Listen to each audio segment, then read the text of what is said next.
Herkese merhabalar arkadaşlar. Örgü Diyarı YouTube kanalıma hoş geldiniz. Bugün sizlere tığ işi, iki renkli çok güzel bir model anlatımı yapacağım. İp olarak şöyle şu şekilde ince bir iple göstereceğim. Aynı modeli bebe yünüyle de video sonunda sizlerle paylaşacağım. Onu da denedim. Tığ olarak şöyle 2 milim tığ kullanacağım. Yine elinize uygun kullandığınız bir tığ da seçebilirsiniz. Şimdi hemen yapım aşamalarına geçiyorum. Şöyle beyaz ipimi aldım. Sihirli halka yapacağım arkadaşlar. Bakın şu şekilde ipimi parmağıma doladım. Burada bir tane zincir çektim. Halkamı biraz daralttım.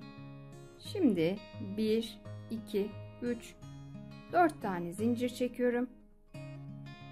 Tığma ipimi alıyorum. Halkamın içine ikili bir tane trabzan yaptım. Bir tane zincir çektim. Tekrar tığma ipimi aldım. İkili bir trabzan daha yaptım. Bir zincir, tığma ipimi alıyorum. Bir trabzan, bir zincir,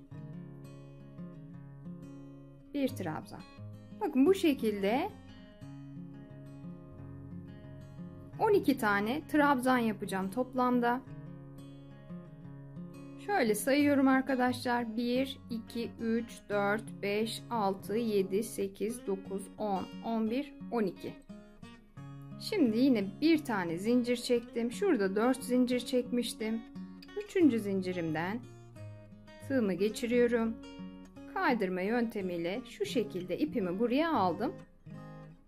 Şimdi hemen bir yanındaki boşluğumun içine tekrardan ipimi alıyorum bu şekilde. Burada 1, 2, 3 tane zincir çektim. Şu orta kısmımı ipimi çekerek daralttım bakın arkadaşlar şu kısmı. Şimdi tığıma tekrar ipimi aldım. Bakın aynı boşluğun içine ikili bir trabzan yaptım. Şimdi burada bir tane zincir çektim. Tekrar tığıma ipimi aldım. Bakın bir sonraki iki trabzanımın arasına bir zincir çektiğim kısma tığımı geçirdim. İkili bir trabzan yaptım. Tekrar tığıma ipimi alıyorum. Aynı yerden bakın aynı boşluğa iki tane ikili trabzan. Arada bir zincir. Tığıma ipimi aldım. Bir sonraki boşluğa geçiyorum. Ve burada yine iki tane ikili trabzan yapıyorum. Şimdi bir zincir. Tekrar tığıma ipimi alıyorum. 1, 2. Bu şekilde bu sıramı da sıra sonuna kadar tamamlayacağım arkadaşlar. Şimdi ben hemen bu kısmı tamamlayıp geliyorum. Evet arkadaşlar bakın sıramı tamamladım. Şimdi burada yine bir tane zincirimi çektim. Şuradaki başlangıçtaki zincirimin tepesinden tığımı geçirdim ve kaydırma yöntemiyle kaydırdım. Bakın şu şekilde. Şimdi burada şu trabzanın tepesine tığımı geçirdim. Yine ipimi ortaya alacağım. Tekrar buraya. Bakın bu şekilde. 1, 2, 3 tane zincir çektim. İpimi ortaya geçiriyorum. 3 zincir tığma ipimi aldım. İkili bir trabzan. Tekrar tığma ipimi aldım. Aynı yerden ikili bir trabzan daha yapıyorum.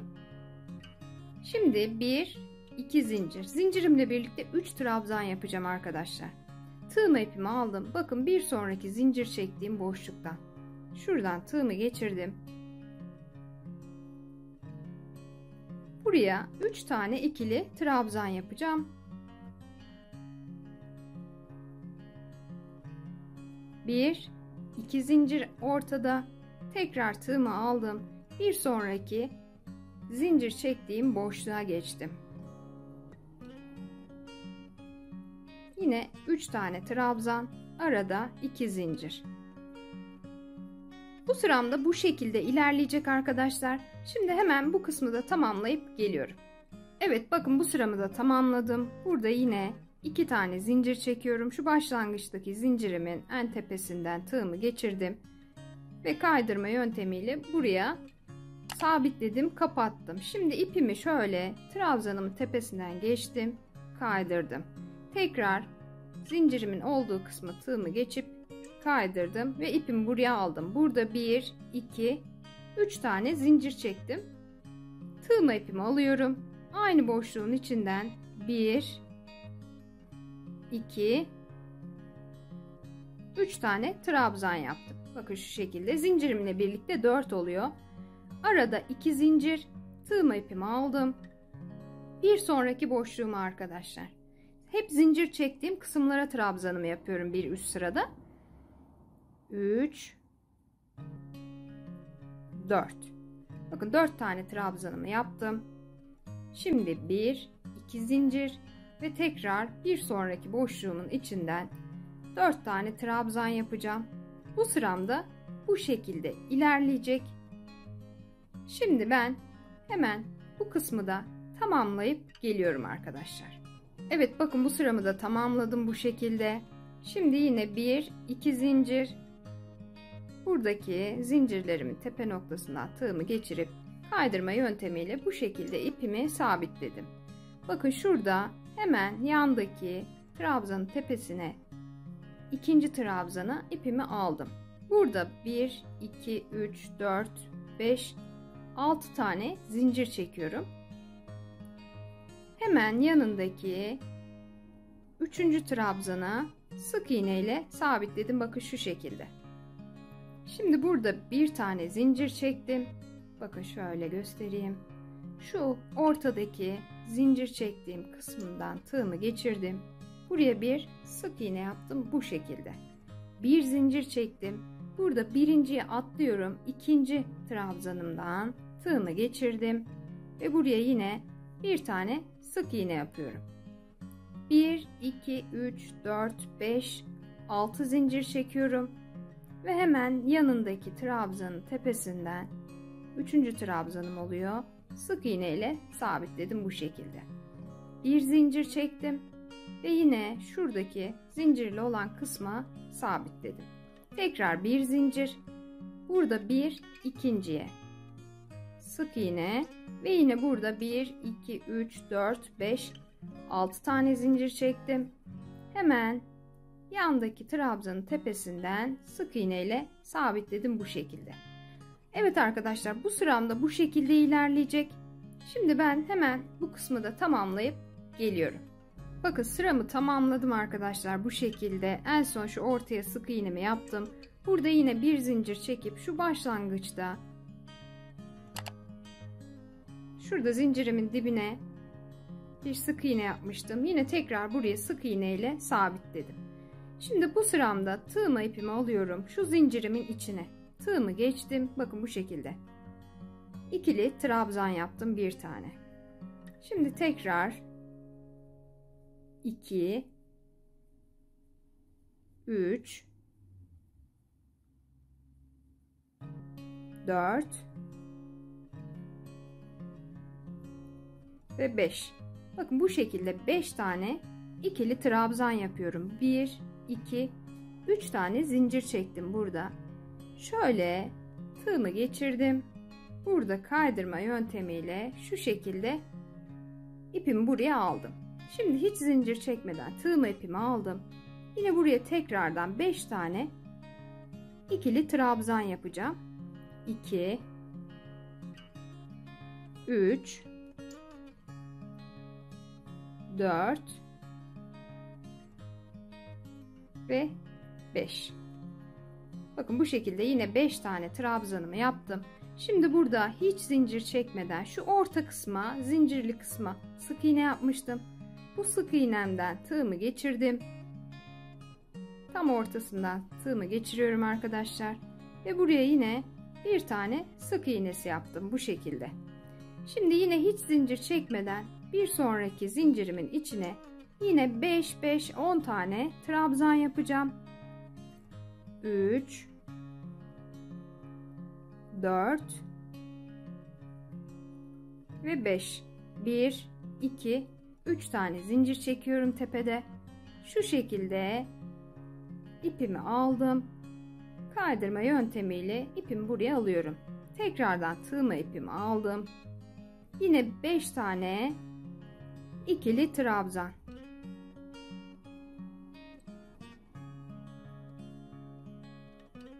Bakın bu şekilde 5 tane trabzanımı yaptım. Burada ne yapıyorum? Şuradaki şu ortadaki sık iğnemden tığımı geçirdim.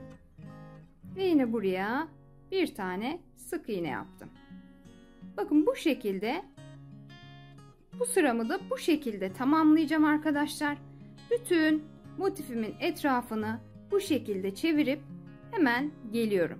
Evet arkadaşlar, bakın bütün kenarlarımı bu şekilde doldurdum. En son burada şu yine ortadaki sık iğneme sık iğne ile burayı tamamladım. Şurada başlangıçtaki boşluğuma şöyle bir sık iğne yapıp bir zincir çektim ve bu kısmı da bu şekilde tamamlamış oldum. Burada ipimi kesiyorum arkadaşlar. Beyaz ipimle işimi tamamladım.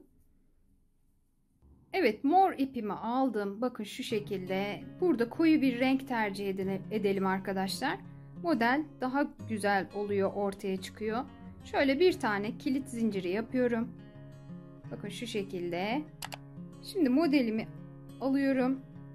Burada şu trabzanlarla yaptığım kısımdan şöyle bir boşluğumdan tığımı geçirdim. İpimi şu şekilde aldım ve buraya sık iğne ile sabitledim şu şekilde. Bir tane zincir çektim. Hemen şu iki trabzanımın ortasından tığımı geçirdim ve tekrar bir sık iğne yaptım. Şimdi bir zincir çekiyorum. Bir sonraki iki trabzanımın ortasından tığımı geçirdim. Bakın şöyle bir sık iğne, bir zincir çekiyorum. Ara boşluğumdan sık iğne, tekrar bir zincir, şuradaki boşluğumdan sık iğne. Şimdi tepeye geldim. Yine bir tane zincir çektim. Şu 3 zincir yapmıştım. Tam ortadan şöyle bir tane sık iğne yaptım. 1 2 zincir çekiyorum tepede. Aynı boşluğumun içine bir tane daha sık iğne yaptım bu şekilde. Bir tane zincir çektim. Ve hemen şurada iki trabzanımın ortasından tekrar sık iğne yaptım bu şekilde. Bakın şöyle. Şimdi yine bir zincir. Ara boşluğumdan sık iğne. Bir zincir. Sık iğne, bir zincir.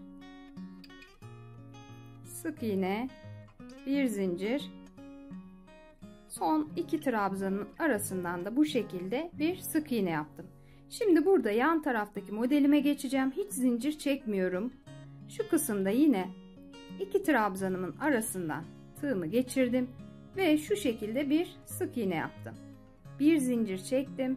Hemen iki trabzanımın boşluğuna tekrar bir zincir, trabzan boşluğuma bir zincir, yine trabzan boşluğuma bir zincir, zincirlerimin ortasından yine bir tane sık iğne, bir iki zincir çekiyorum ve yine aynı zincirlerimin ortasına bir tane daha sık iğne, bir zincir çektim.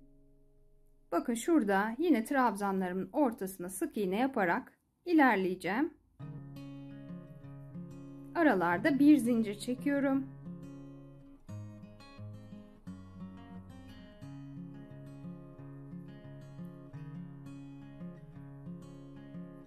En son iki trabzanın arasına da sık iğnemi yaptım. Burada zincir çekmiyorum arkadaşlar. Hemen yandaki modelimin iki trabzanın ortasından bakın şu şekilde sık iğne, bir zincir. Bakın bu şekilde kenar çerçevemi yapıyorum şu an. Hemen bu kısmı da tamamlayalım arkadaşlar. Evet arkadaşlar, bakalım sıramı tamamladım. Şurada en son sık iğnemi yaptım. Başlangıçta yaptığım şu sık iğnesini şöyle arkasından tığımı geçireceğim. Bakın şu şekilde. Burada kaydırma yöntemiyle ipimi buraya sabitledim. Şimdi bir tane zincir çekiyorum ve mor ipimi burada kesiyorum. Bakın şu şekilde tamamladım. Şimdi orta kısımda bir işlemimiz daha var. Bir tane kilit zinciri yapıyorum yine. Şöyle bir kilit zinciri yaptım. İpimi tığdan çıkarıyorum burada. Bakın şurada ortada yaptığımız trabzanlar vardı. İlk başlangıçtaki tek yaptığımız trabzanlar. Tığımı buradan geçirdim. İpimi arkadan aldım bu şekilde. Şöyle çeviriyorum. Ve bakın ön kısma ipimi aldım arkadaşlar. Şöyle düzelttim. Şimdi bir yandaki trabzanın içinden geçtim. Ve buraya şu şekilde zincirler yapacağım arkadaşlar. Hemen bir sonraki trabzanım. Bakın şöyle. Bir sonraki boşluğumdan bu şekilde ortaya yuvarlak bir çember hazırlıyorum. Gayet de kolay arkadaşlar. Ve bakın başlangıçta şu en başta yaptığım zincirin içinden bitirirken tekrardan geçeceğim. Bakın şu şekilde şuradan geçirdim tığımı. Tekrar ipimi aldım. Son zincirimi de bu şekilde yapıp burayı birleştirdim. Şimdi burada ipimi çıkardım. Hemen bakın şuradan yandan tığımı geçiriyorum. İpimi burada tığıma aldım ve arkaya geçirdim. Bakın şu şekilde zincirlerle bir halka yaptım. Burada bir tane zincir çekiyorum. İpimi kesiyorum yine. Bakın şu şekilde bir halka oluşturdum zincirlerden. Tekrar bir halka daha yapacağım. Onun için de yine bir kilit zinciri yaptım. İpimden çıkardım tığımı. Şu bir üstteki trabzanlarım vardı. Yine burada trabzanımın arasından geçirdim tığımı. Arkadan ipimi tığıma taktım.